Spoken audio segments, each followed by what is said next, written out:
Hello guys, how are you doing. इस episode के start में देखने के लिए मिलता है कि फ़िलहाल तो उस माउंटेन के ऊपर काफ़ी बुरे तरीके से डिस्ट्रक्शन स्टार्ट हो गया था। साथ ही हम ये भी देखते हैं कि एक काफ़ी बड़ी सी फॉर्मेशन एरे भी ओपन हो जाती है जिसके अंदर पड़ा हुआ था, जिसे लास्ट एपिसोड में ये चेन ने मारा था। इसके अलावा हमें देखने के लिए मिलता है कि यहाँ पे सोल्जर्स एंड एक और सेकेंड एडर भी खड़ा हुआ होता है, जिसकी हालत यहाँ पर काफ़ी ज़्यादा ख़राब थी और वो यही सोच रहे होते हैं कि इनके पास में अब कोई दूसरा ऑप्शन तो है नहीं सरेंडर करने के अलावा।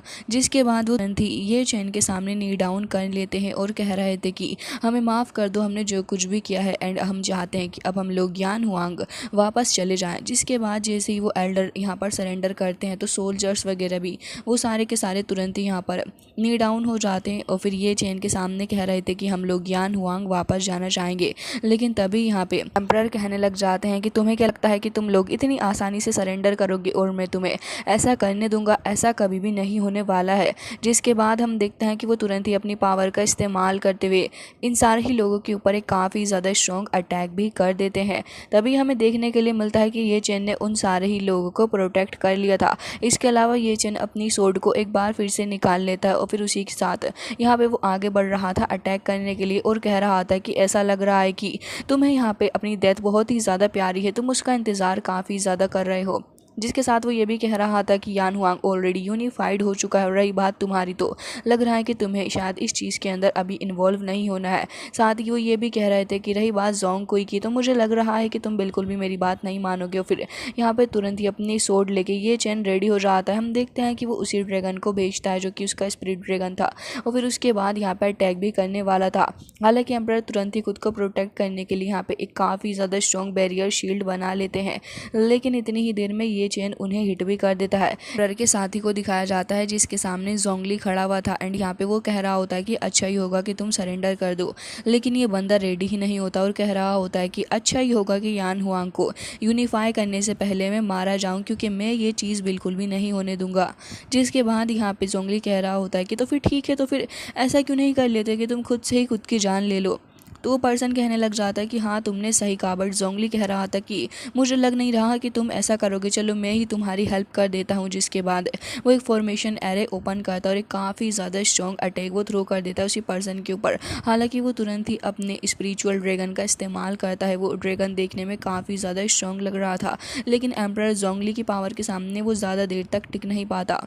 हम देखते हैं कि उस बंदे की भी हालत ख़राब हो चुकी थी, उसके मुंह से ब्लड भी आ रहा होता और कह रहा था कि अगर मैं यहाँ पे मरूंगा तो याद रखना कि मैं तुम्हें भी अपने साथ में लेके जाऊंगा। वो एक काफ़ी स्ट्रॉन्ग अटैक करता है अपने ब्रश के थ्रू और हमें देखने के लिए मिलता है कि यहाँ पे उसकी हालत काफ़ी ज़्यादा ख़राब हो चुकी थी, क्योंकि वो अटैक ही कर रहा है जोंगली के ऊपर जो कि ऑलरेडी इतना ज़्यादा पावरफुल है। हम देखते हैं कि वो यहाँ पे ब्लडी नीडल का भी इस्तेमाल करता है अटैक करने के लिए। जिसके बाद उसने अपने ढेर सारे क्लोन भी बना लिए थे। थंडर पेंटिंग रेन नाम की एक टेक्निक का इस्तेमाल वो कर रहा था, लेकिन जोंगली तुरंत ही खुद को आज़ाद करवाता है और फिर उसके बाद अपनी थंडर पावर का इस्तेमाल करने वाला था, क्योंकि वो पर्सन अब एक क्रैक के थ्रू होते हुए इस जगह से बाहर निकलने की कोशिश कर रहा था। तो फिर तुरंत यहाँ पे जोंगली अपनी पावर का इस्तेमाल करता है और हम देखते हैं कि जैसे ही वो पर्सन ऑलमोस्ट उस क्रैक से बाहर जाने वाला था, तभी यहाँ पे काफ़ी स्ट्रॉन्ग अटैक के साथ उसकी तुरंत ही डेथ हो जाती है और वो क्रैक भी वहाँ पे वापस से फील हो गया था।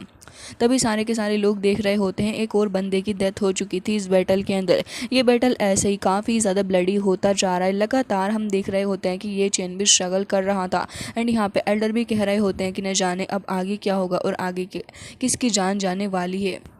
जिसके बाद हम उसी एम्परर को देखते हैं जो कि कह रहा था कि ऐसा लग रहा है कि मैंने तुम्हें वाकई में बहुत ही ज़्यादा अंडर एस्टिमेट कर लिया।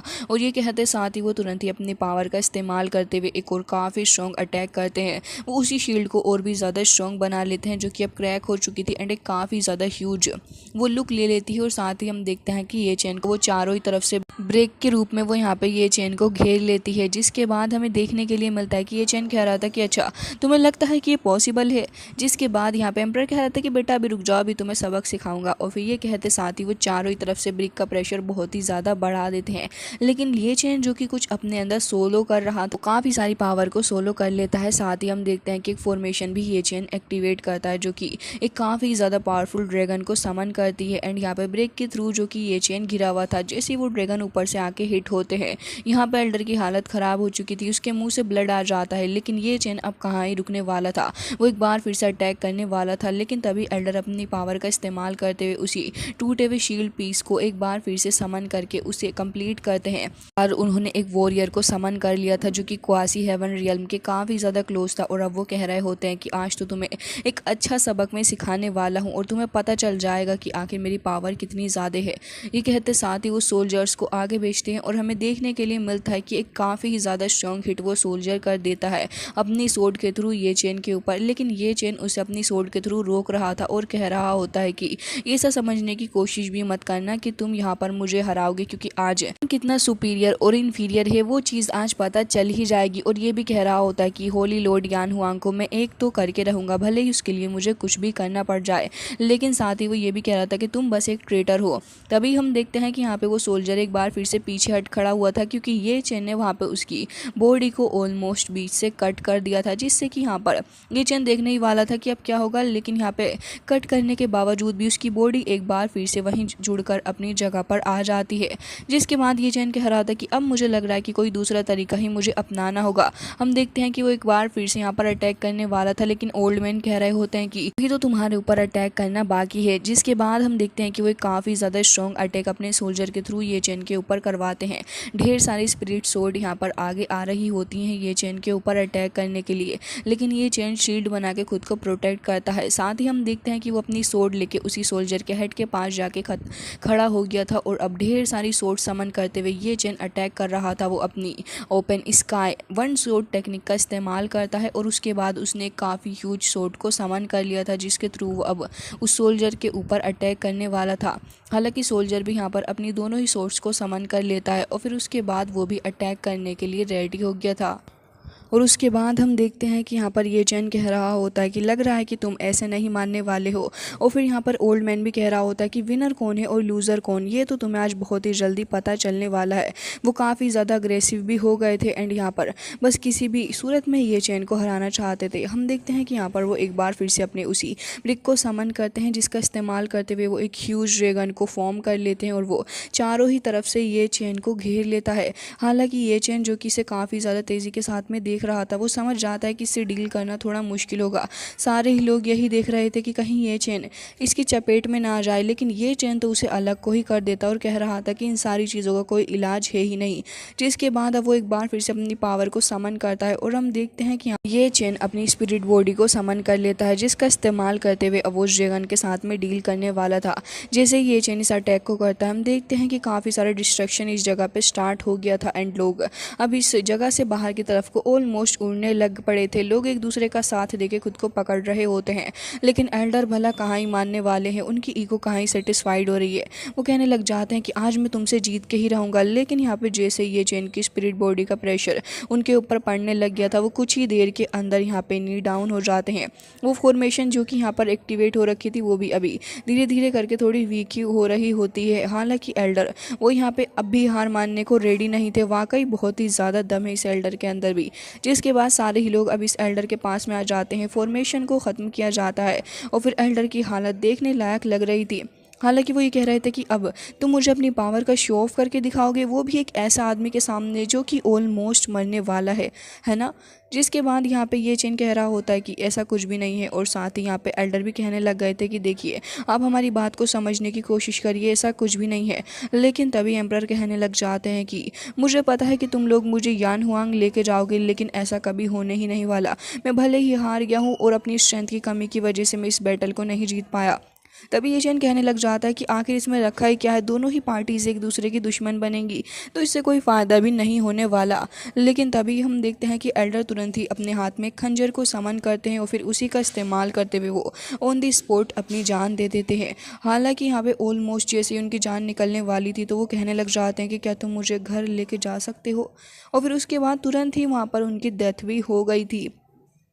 अब हम देखते हैं कि काफ़ी वक्त गुजर जाता है, एंड यहाँ पर ये लोग उसकी डेड बॉडी को देख रहे थे।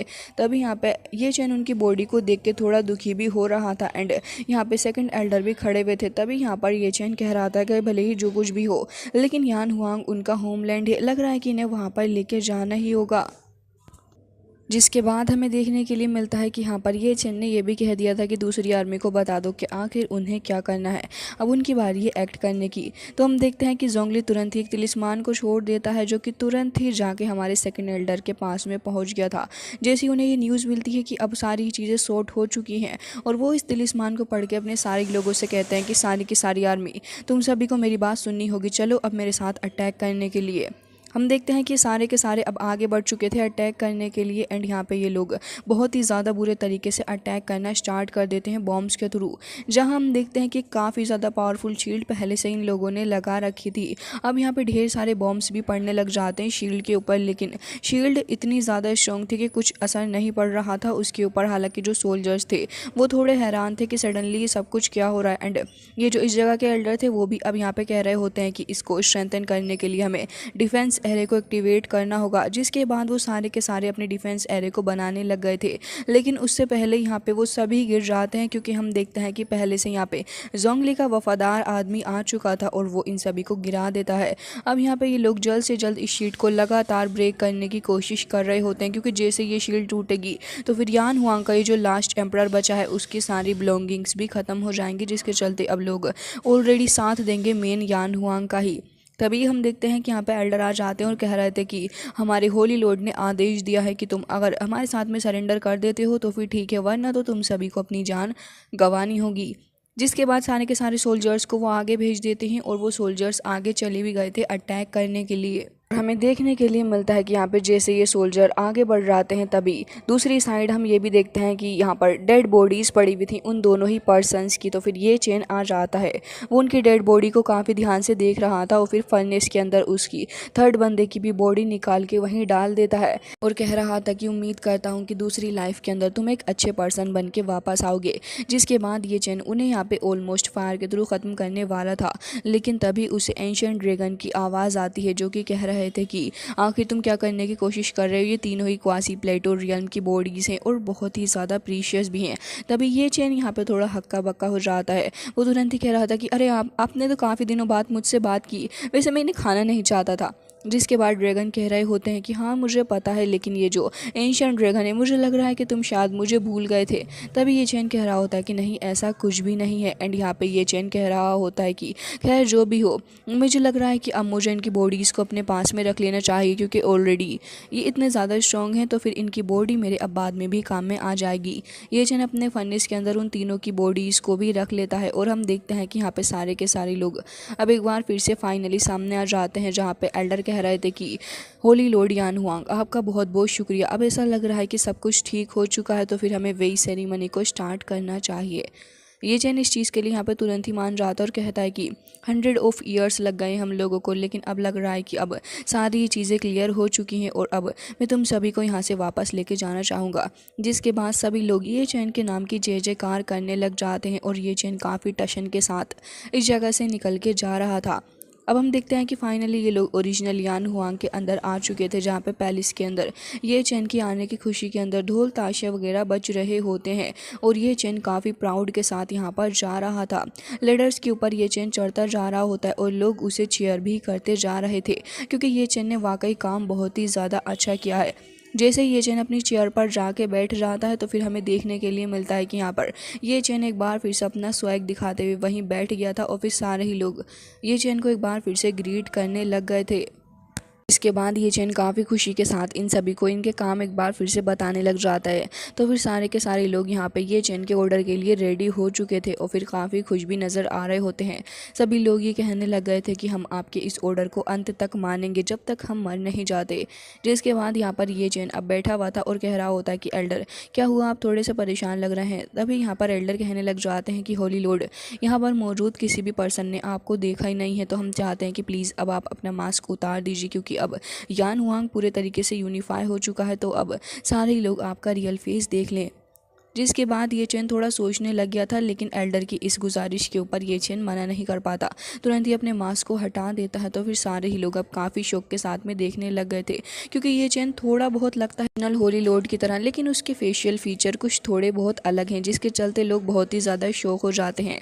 लेकिन इन सभी को ये चैन को अपना लॉर्ड मानना तो पड़ता ही, क्योंकि यहाँ पर ऑलरेडी जो इनके बाकी सारे 99 लॉर्ड थे, उन सभी ने ये चैन को होली लॉर्ड जो चुन लिया था, जिसके चलते यहाँ पे सारे लोग शौक में थे, लेकिन खुश भी होते हैं। तभी एल्डर कहने लग गए थे कि जो कुछ भी हो, लेकिन मास्टर ने हमारे लिए बहुत कुछ किया है, और मुझे ऐसा लग रहा है कि हमारे ओरिजिनल होली लॉर्ड एंड ये चैन के बीच में कुछ ना कुछ कनेक्शन तो ज़रूर है। जिसके बाद हमें इनका ओरिजिनल होली लॉर्ड भी कुछ वक्त के लिए दिखाया जाता है। तो वो छोटा सा मटकू बच्चा एक बार फिर से आ गया था और कह रहा होता है कि देखा, मैंने किसी गलत इंसान को पहचाना ही नहीं था, मुझे पता है कि तुम कौन थे।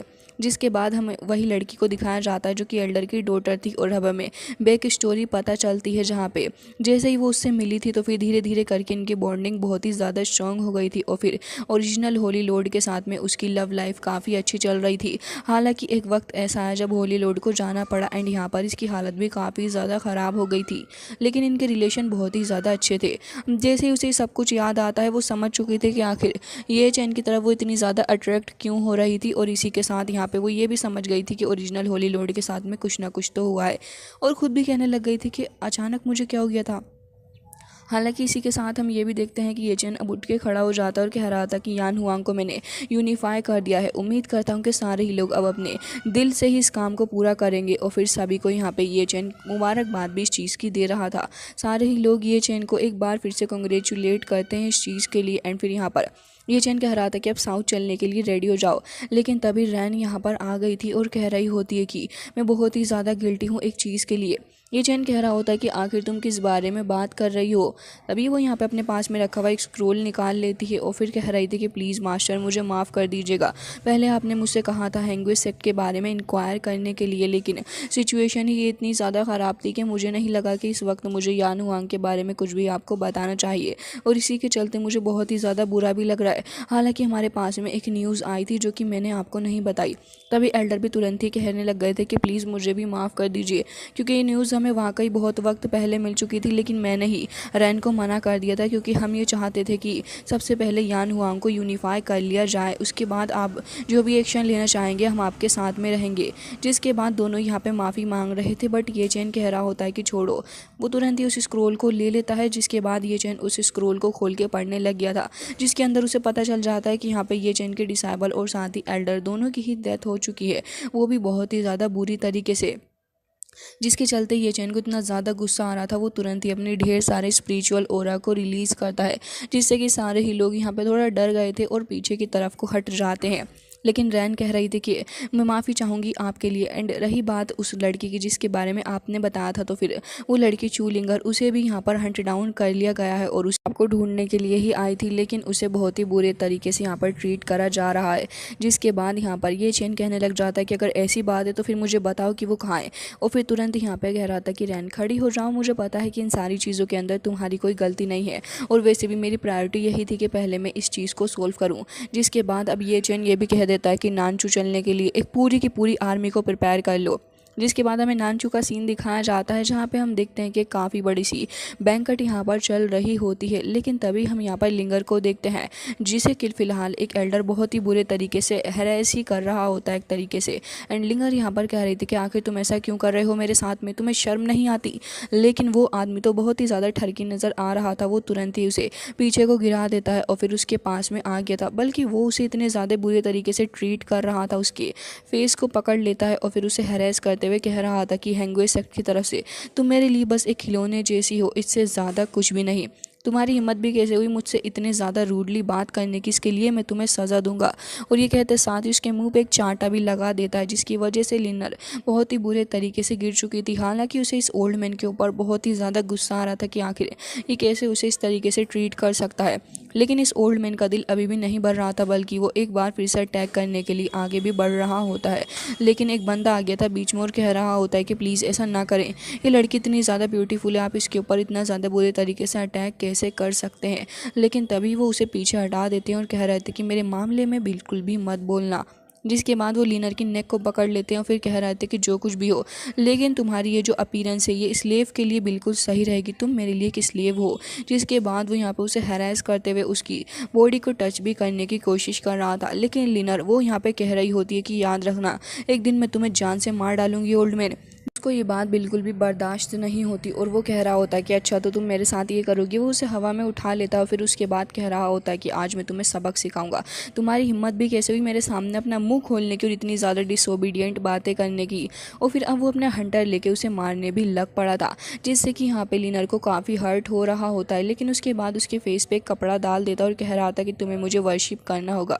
लेकिन लीनर यहाँ पर बहुत ही ज़्यादा रोने लग गई थी और कह रही थी कि सिस्टर आप कब आएंगी मेरी हेल्प करने के लिए। हालांकि गाइस इसी के साथ ये एपिसोड हो रहा था एंड इसका आने वाला एपिसोड वाकई काफ़ी इंटरेस्टिंग होगा, क्योंकि ये चैन आ जाएगा बचाने के लिए अपने लीनर को और लीनर काफ़ी खुश होते हुए उसे अपने गले भी लगा लेगी। तो चलिए इसी के साथ इस एपिसोड को करते हैं एंड मिलते हैं नेक्स्ट वीडियो में, तब तक के लिए bye bye, take care of yourself.